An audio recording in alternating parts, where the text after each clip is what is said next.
So, yun mga bro! Isa na namang video ang gagawin natin ngayon. So, muli, salamat sa Diyos sa panibagong pagkakataon na binigay sa atin para makagawa tayo ng panibagong video. So, ngayong araw, ang pag-uusapan natin ay kung paano magkabit ng hazard light. Kasi marami nagtatanong sa akin na paano ba ikabit yan? O, pakabit naman ako yan. So, ngayon, ituturo ko sa inyo kung saan ba tayo magkukunik, paano ba ikabit yung hazard light. So, madali lang po yun at umpisa na tayo.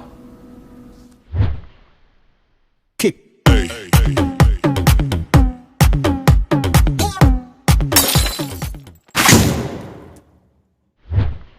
So, yun mga bro, nandito na tayo. So, paano ba ikabit yung hazard light? So, ganito. Halimbawa, nandito yung hindi pa gumagana yung ballpen. Yan. Halimbawa, ito yung signal light nyo. Ito yung right. So, ito yung left. So, mayroong tatlong wire yan. Mayroong tatlong wire yan. Yung sa gitna, yun, papunta ng flasher relay. Halimbawa, ito yung flasher relay. So, flasher relay. Flasher. So, flasher relay. Ito yung dalawa. Ito yung papunta ng right. Papunta ng right. Yung isa, papunta ng left. So, ito yung signal light. Papunta ng right. Papunta ng left. Ito, understood, grounding yan. So, yan, grounding. Body ground, ang ibig sabihin. So, ngayon, kung mayroon kayong hazard light o hazard switch, ang terminal ng hazard switch ay tatlo lang, tatlo din. Halimbawa, tatlo din. Halimbawa, hazard switch, may tatlong terminal yan. So, ang gagawin nyo lang dyan, dito nyo ikakabit. Mahirap kasi, madumi yung ano natin eh. Whiteboard eh.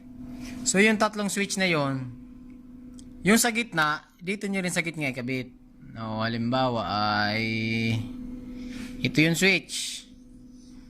Yung tatlong terminal nya. Halimbawa, ito yung hazard, no. Yung sa gitna, no, dito nyo rin siya ikabit sa gitna. Yung dalawa, dito, patap nyo lang. Yung isa, dito. So, ganun lang po yung pagkakabit ng hazard. Pasensya na kayo, medyo magulo yung ating whiteboard eh. Magulo, no? Ulitin natin. Gawa tayo ng medyo maganda-ganda. Pangit eh.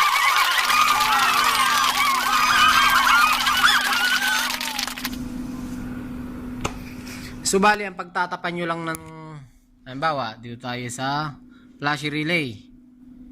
Ito yung flasher relay. Bali, may dalawang terminal tong flasher relay. Isang papunta ng battery. Yung isa niyan papunta ng switch. Ito nga yung ano, signal light na switch. May tatlo yan. Ganito. So, mali.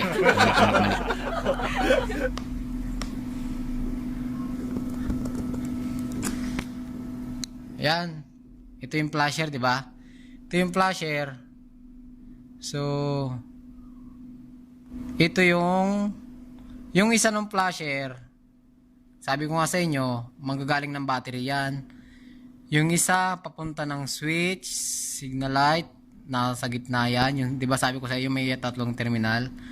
So, ito yung isa, papunta ng right na ilaw. Right na ilaw. Ito yung signal light na ilaw. Tapos yung isa, papunta ng left. So, papunta siya ng left. Yung terminal ito, automatic ground na yan.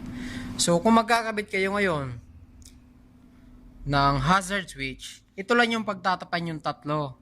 Dito lang kayo magtatap sa tatlong wire na ito.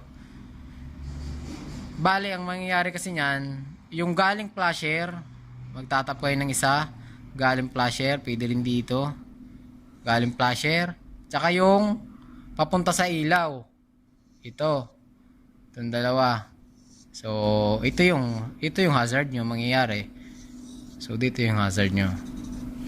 Yun, simple lang ikabit. Ngayon, may tuturo ko sa inyong tricks. Yeah! Na halimbawa, hindi hazard switch ang nabili nyo. Yung normal na switch lang, yung SPST, yung dalawa lang. Kasi, yung hazard switch, tatlo dapat yun eh. So, paano kung dalawang switch lang ang gagamitin nyo pang hazard? So, yun, bibigyan ko kayo ng tips kasi ito working to eh. Ginawa ko na to eh. Kung gusto niyo makatipid, ulitin natin. Halimbawa, ito yung flash relay mo. Flash relay. May dalawang terminal yan, sabi ko, di ba? Yung isa papunta ng battery. Yung isa papunta sa switch. Halimbawa, ito yung switch. So, right. And then left. At tapos ito, papunta ng right na ilaw. Ito, papunta ng left na ilaw. Yun lang. Tapos ito, ground. So, ganun ang wiring diagram ng signal light natin. So, paano kung dalawa lang ang switch mo? So, ang switch mo ay, halimbawa, ganito lang ang switch mo. Ganun lang. So, SPST lang. So, normal na switch lang ang nabibili mo. SW. Ngayon, ang pagkakabitan mo itong wire na itong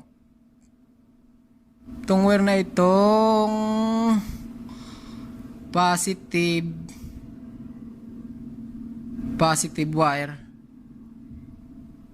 dito nyo lang ikakabit yung isang paa, tsaka dito. So, yun lang po ang mangyayari kasi niyan. Pero itong klase ng pagkabit ng hazard, hindi mo siya mapapagana kung hindi mo bubuksan itong signal light mo. Pag once na nakapatayan, kahit pindutin mo tong switch mo, so walang mangyayari. So, pero pag once na, bawa, nag-signal light kayo pa kaliwa, so iilaw to. Pakaliwa, nag-signal light kayo. Ngayon, pag pinindot mo itong switch, sasabay yung sa right. So, simple, hazard. Nakatipid ka pa, pero ang advantage kasi, doon sa kabila, yung una nating ginawa, yung kahit nakapatay ang signal light mo, pag once na pinindot mo yung hazard, mag-hazard yung ilaw mo. Pero dito sa tinuturo kong ito ngayon, na panibago, pag once na hindi ka nagbuhay ng isang ilaw, hindi rin gagana yung hazard mo. So, para mapagana mo yung, kailangan mo muna buksan yung signal light mo para mapagana mo. So, ganun lang po yung pag-wiring. Simple. Kung mayroong kayong gustong itanong o hindi nyo naintindihan, i-comment nyo lang. Yun mga bro, ganun lang yung pag-wiring ng hazard switch. Pasensya na kayo kasi medyo pangit yung whiteboard, madaming sulat, tsaka tawag dito? Tawag dito, whiteboard marker. Medyo wala nang laman kaya pangit.